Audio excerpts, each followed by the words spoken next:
हरमैन शरीफैन के पासबान सऊदी अरब और पाकिस्तान हरमैन शरीफैन के तहफ़्फ़ुज़ में सऊदी अरब का शराकतदार बन गया। एक मुल्क के खिलाफ जारी है दोनों ममालिक पर हमला तस्वुर होगी। किसी भी खतरे से दोनों ममालिक मुश्तरका तौर पर निपटेंगे। एक मुल्क की अस्करी की ताकत दूसरे मुल्क के दिफा के लिए भी दस्तयाब होगी। पाकिस्तान और सऊदी अरब के दरमियान स्ट्रैटेजिक बाहमी दिफाई मुआहिदा तय पा गया। एलामिये के मुताबिक मुक़द्दस मकामात के दिफा में पाकिस्तान सऊदी अरब के साथ खड़ा होगा। दोनों ममालिक के दरमियान दिफाई मुआहिदा मुश्तरका सलामती में इनक़लाबी पेशरफ्त है। सऊदी अरब से ताल्लुकात सफारतकारी तक महदूद नहीं, हरमैन शरीफैन और रोज़ा रसूल की अक़ीदत पर कायम है। एतमाद की गहरी बुनियादों पर कायम मुआहिदे से खित्ते में अमन और आलमी सलामती को फ़रोग़ मिलेगा। इक़्तिसादी, सफारती और अस्करी मैदानों में वसी मौक़े भी पैदा होंगे।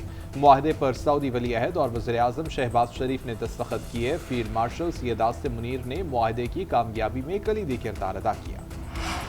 दो जिस्म एक जान, सऊदी अरब और पाकिस्तान। सऊदी वज़ीर दिफा खालिद बिन सलमान का पाकिस्तान के लिए मोहब्बत भरा पैगाम, मुश्तरका दुश्मन को भी ललकार दिया। सऊदी वज़ीर दिफा ने ख़ुसूसी पैगाम में कहा, सऊदी और पाकिस्तान जारी के मुकाबले एक ही सफ़ में हमेशा और अब तक रहेंगे। सऊदी वज़ीर दिफा की जानिब से ख़ुसूसी पैगाम उर्दू ज़बान में जारी किया गया। वज़ीर आज़म शहबाज शरीफ, सऊदी वली अहद शहज़ादा Mohammed bin Salman, army chief field marshal Syed Asim Munir और सऊदी वज़ीर दिफा की तस्वीर भी जारी की गई। इससे पहले सऊदी अरब की फ़ज़ाओं से कसरे यमामा पहुँचने तक वज़ीर आज़म का शानदार इस्तकबाल किया गया। एयरपोर्ट से कसरे यमामा तक सड़कों पर सब्ज़ हलाली परचमों की बहार थी।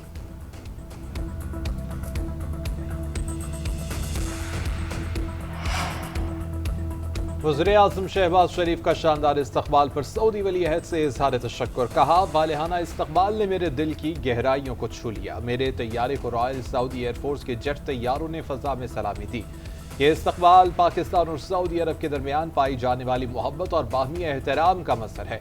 वली अहद के साथ खुशगवार बातचीत में इलाकाई चैलेंजेस का जायजा और दो तरफा ताउन बढ़ाने पर बातचीत हुई। मुस्लिम दुनिया के लिए सऊदी वली अहद के विजन और क़यादत का दिल की गहराइयों से मोतरफ़ हूँ।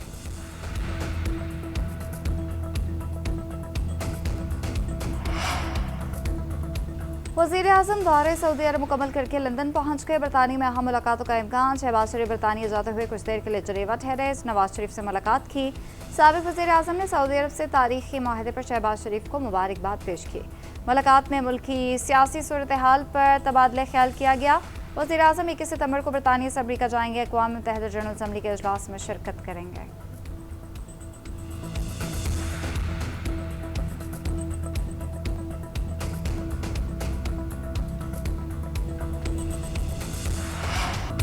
पंजाब के बाद सैलाब सिंध में तबाही मचाने लगा। दरियाए सिंध में गुड्डू और सखर बैराज पर ऊंचे दर्जे का सैलाब। गुड्डू बैराज पर पानी की आमद 5,70,000, इखराज 5,42,000 क्यूसिक है। सखर बैराज पर पानी की आमद 5,71,000 और इखराज 5,18,000 क्यूसिक है। FFD के मुताबिक गुड्डू और सखर पर आइंदा 36 घंटे ऊंचे दर्जे का सैलाब बरकरार रहेगा। कोटरी बैराज पर पानी का बहाव 3 लाख क्यूसिक तक पहुंच चुका है। सिंध में सैलाब से 1,77,000 से ज्यादा अफराद मुतासर हुए। दरिया किनारे और कच्चे में आबाद देहात, बस्तियां और फसलें पानी की नजर हुई। सिंध में सैकड़ों लोग कैंपों में पनाह लेने पर मजबूर हो गए। सैलाब से कच्चे का जमीनी राबिता मुनक़ता। तहसील मोरू के 5 देहात ज़ेर-ए-आब, मकीन पानी में फंस कर रह गए।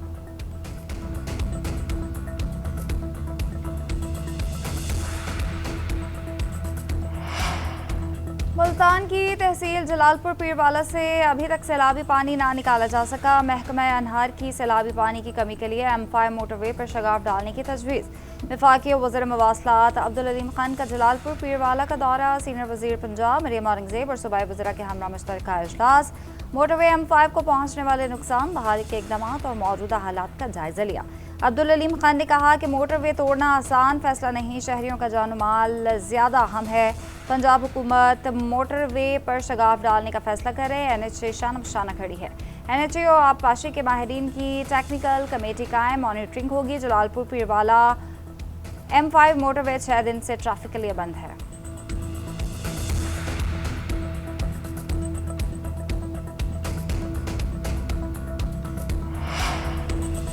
मुल्तान से सैलाबी रैला गुजरने के बाद तबाही के असरात छोड़ गया। सैलाब ज़दा इलाकों के मकीनों की घरों को वापसी। मुतासरा बस्तियों से अलवाला, बख्शवाला, नई बस्ती में पानी कम होने के बाद लोग घरों में पहुंचे। सैलाब मुतासरीन घरों और फसलों की हालत जार देख कर अफसुर्दा हो गए। इलाका मुकीनों के मकानात तबाह हो चुके, फसलें और बागात उजड़ गए। सैलाब मुतासरीन को जानवरों के चारे के लिए भी मुश्किलात का सामना।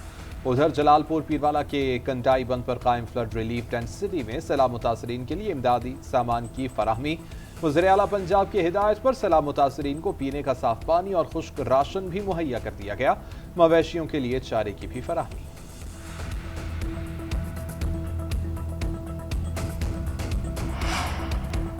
तौशाखाना 2 केस में अहम पेशरफ। 2 अहम गवाहान के बयानात सामने आ गए। बानी पीटीआई के मुताबिक प्रिंसिपल सेक्रेटरी इनामुल्लाह शाह का ज्वेलरी सेट की कम कीमत लगाने का इंकशाफ। तहाइफ की कीमत का तयन करने वाले पर दबाव डालकर सऊदी वली अहद के तोहफे में दिए गए ज्वेलरी सेट की कम कीमत करवाने का इंकशाफ। कहा कि उन्होंने पीटीआई और सरकारी नौकरी दोनों से तनख्वाहें वसूल की। 2019 में बुशरा बीबी की नाराजगी पर नौकरी से बरतरफ किया गया। साबिक़ खातून अव्वल को शक था कि मेरे भाई की जहांगीर तरीन से दोस्ती है। प्राइवेट अप्रेजर सुहेब अब्बासी ने बयान में कहा कि इनामुल्लाह शाह ने दबाव में डालकर ज्वेलरी सेट की 50 लाख रुपए वैल्यू लगाने को कहा। इनामुल्लाह शाह ने धमकी दी कि अगर वैल्यू कम न की तो सरकारी महकमों से ब्लैक लिस्ट कर दिया जाएगा। डर के मारे ज्वेलरी सेट की कदर कम करके रिपोर्ट कर दी गई। मजिस्ट्रेट के सामने एतराफ़ किया। चेयरमैन नैब से मुआफ़ी मांगते हुए बयान रिकॉर्ड करा दिया। बानी पीटीआई की बहन अलीमा खान के chief justice Islamabad high court से मुलाकात। अलीमा खान का कहना है चीफ जस्टिस से बानी पीटीआई और बुशरा बीबी की सजा मुअत्तली का केस लगाने की इस्तदा की है। अदालत ने 25 सितंबर को दरख्वास्त समाअत के लिए मुकर्रर कर दी। चीफ जस्टिस सरदार सरफराज डोगर और जस्टिस आजम खान पर मुश्तमिल डिवीजन बेंच समाअत करेगा।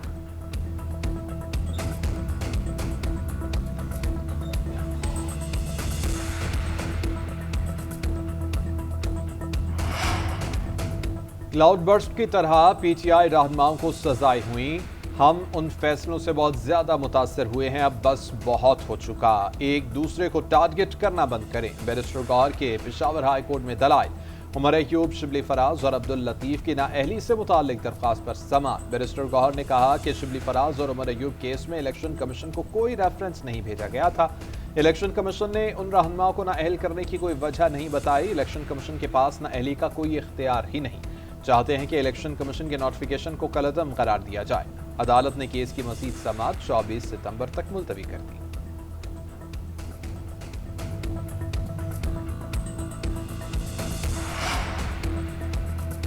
इस्लामाबाद हाई कोर्ट ने चेयरमैन पीटीआई को अहदे पर बहाल कर दिया। अदालत ने सिंगल बेंच का फैसला मुअत्तल करते हुए अपील मंजूर की। इस्लामाबाद हाई कोर्ट के जस्टिस मोहम्मद आसिफ और जस्टिस इनाम इन्हास ने chairman PTI major general retire Hafeezur Rehman को हटाने के फैसले के खिलाफ अपील पर समाअत की। पीटीआई के वकील सलमान मंसूर ने दलाल देते हुए कहा कि दरख्वास्त में जो इस्तदा भी नहीं की गई वो रिलीफ दे दिया गया। अदालत ने खुद लिखा कि सारी बहस अभी मुकम्मल नहीं हुई। जब वकला छुट्टी पर थे तो उसी रोज़ समाअत मुकम्मल करने का कहा और फैसला महफूज किया। 2 रुकनी बेंच ने दलाल सुनने के बाद फैसला सुनाया।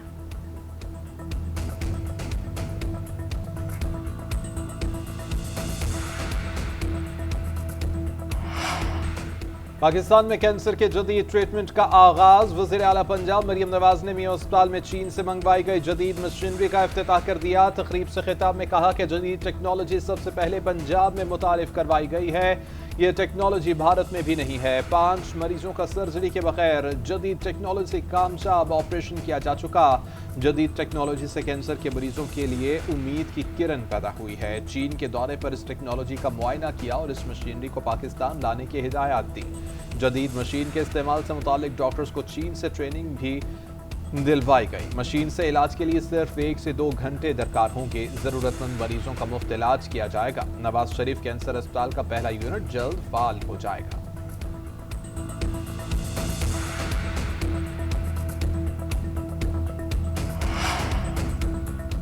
वज़ीर आला सिंध की ज़ेर सदारत घोटकी और कनकोट पुल मनसूबे की पेशरफ पर इजलास। मुराद अली शाह को महकमा वर्क्स की जानिब से मनसूबे की तामीर पर ब्रीफिंग। मुराद अली शाह का कहना है कि कनकोट पुल दरियाए सिंध पर तवील तरीन ब्रिज होगा। ये मुल्क की मईशत, तरक्की और ट्रैफिक सहूलत के अतबार से आवाम के लिए एक शाहकार ब्रिज होगा। पुल की तामीर से सिंध से पंजाब और बलूचिस्तान के दरमियान आमद-ओ-रफ्त आसान हो जाएगी। घोटकी कनकोट पुल पर तामीराती काम नवंबर में शुरू किया जाएगा। सैलाब का पानी उतरने के बाद पुल पर तामीराती काम बाकायदा शुरू किया जाना है।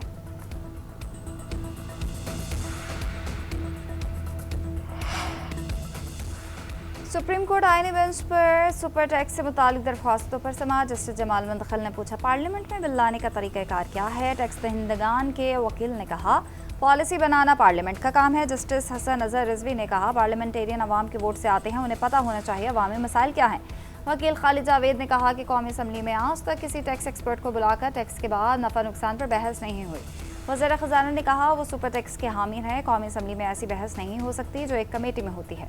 जस्टिस हसन अजहर रिजवी ने रिमार्क्स दिए कि लेकिन कमेटियों के क्या नताइज होते हैं ये आज तक नहीं बताया।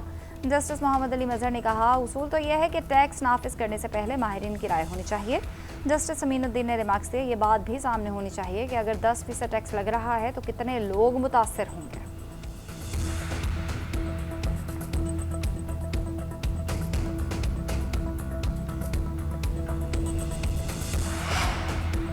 रेकोडिक मंसूबे के हतमी मुआहिदों और माली मुआवनत की बाज़ाबिता मंजूरी दे दी गई। वज़ीर ख़ज़ाना मोहम्मद औरंगज़ेब की ज़ेर सदारत इक़्तिसादी राबिता कमेटी का इजलास। मुआहिदों की मुजव्वज़ा शराइत मंजूर, किसी बड़ी तब्दीली की सूरत में दोबारा ICC में पेश होंगी। एलामिया के मुताबिक रेकोडिक माइनिंग कंपनी $390 मिलियन पुल फाइनेंसिंग के तहत फराहम करेगी। मंसूबे के तहत 1350 किलोमीटर तवील रेलवे ट्रैक बिछाकर बरामदी मवाद की तरसील की जाएगी। वज़ीर ख़ज़ाना ने कहा कि रेकोडिक बलोचिस्तान की मईशत को एक नई जहत देगा और आवाम के लिए गेम चेंजर साबित होगा। उधर वज़ीर ख़ज़ाना मोहम्मद औरंगज़ेब से यूरोपीय यूनियन के सफ़ीर की मुलाकात। यूरोपीय यूनियन और पाकिस्तान बिजनेस फोरम को फ़ाल करने पर इत्तेफाक। यूरोपीय कंपनियों को पाकिस्तान में सरमायाकारी की दावत।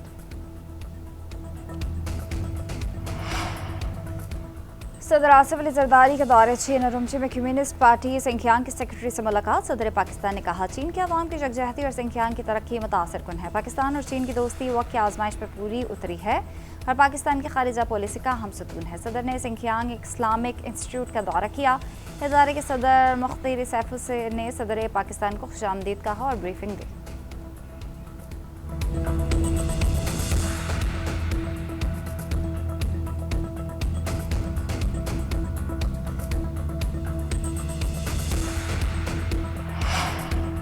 सिंध के सीनियर वजीर शर्जील मेमन और सूबाई वजीर तवानाई सैयद नासिर हुसैन शाह से चीनी इलेक्ट्रिक चार्जिंग कंपनी के हुक्काम की मुलाकात। सूबे भर में इलेक्ट्रिक गाड़ियों के लिए चार्जिंग स्टेशन के क़याम पर तफसीली तबादला ख्याल। शर्जील मेमन का कहना है कि ट्रांसपोर्ट का मुस्तकबिल साफ तवानाई और इलेक्ट्रिक गाड़ियों से जुड़ा हुआ है। सिंध इस तब्दीली में पीछे नहीं रह सकता। सिंध हुकूमत मुतबादल तवानाई शोबे में सरमायाकारी करने वाली कंपनियों को हर मुमकिन ताउन और सहूलत फराहम करेगी। नासिर शाह बोले कि तवानाई और ट्रांसपोर्ट एक दूसरे के साथ जुड़े हुए हैं। इलेक्ट्रिक गाड़ियों से न सिर्फ रिवायती ईंधन पर दबाव कम होगा बल्कि मौसमियाती तब्दीली से भी निपटने में मदद मिलेगी।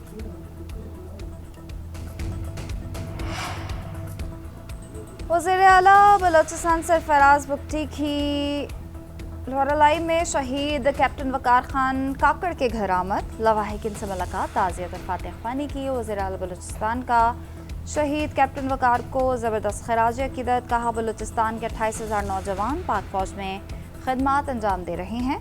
धरती पर जान निछावर करने वाले बहादुर सपूतों के मुक़द्दस खून के मक़रूज़ हैं। शहदा की कुर्बानियाँ रायगा नहीं जाएंगी, उनके मुक़द्दस खून के हर कतरे का हिसाब लेंगे।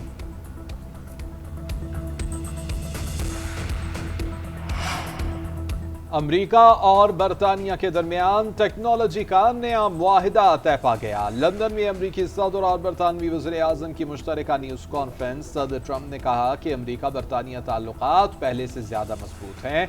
बरतानिया पर टैरिफ भी कम कर रहे हैं। अमरीकी सदर का एक बार फिर से 7 जंगें रुकवाने का तस्करा। कहा, जो जंगें रुकवाई उनमें से कुछ बहुत ज़्यादा शदीद थीं।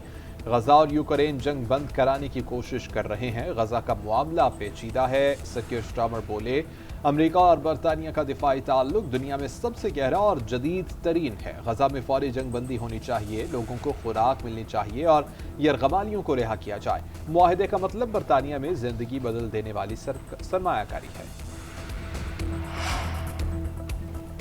कराची में जमात इस्लामी के तहत चिल्ड्रन गजा मार्च तलबा तालिबात ने बड़ी तादाद में शिरकत की। गजा मार्च में बच्चों के प्ले कार्ड्स और बैनर्स उठाकर इसराइल के खिलाफ नारे।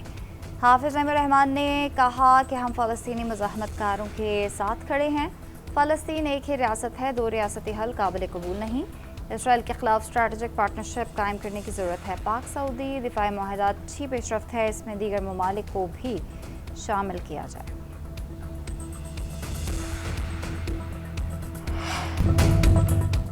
Asia T20 cricket cup Sri Lanka ने अफगानिस्तान को 6 विकेटों से हरा दिया। शिकस्त के बाद अफगान टीम टूर्नामेंट से आउट। श्रीलंका ने सुपर 4 मरहले के लिए क्वालिफाई कर लिया। अबुधाबी में अफगानिस्तान ने टॉस जीतकर पहले बैटिंग की और श्रीलंका को 170 रन का हदफ दिया। अफगान ऑलराउंडर मोहम्मद नबी 22 गेंदों पर 60 रन की जारहाना इनिंग्स खेल सके। आखिरी ओवर में 32 रन स्कोर किए। जवाब में श्रीलंका ने मतलूबा हदफ 4 विकेटों के नुकसान पर 18.4 ओवर्स में हासिल कर लिया।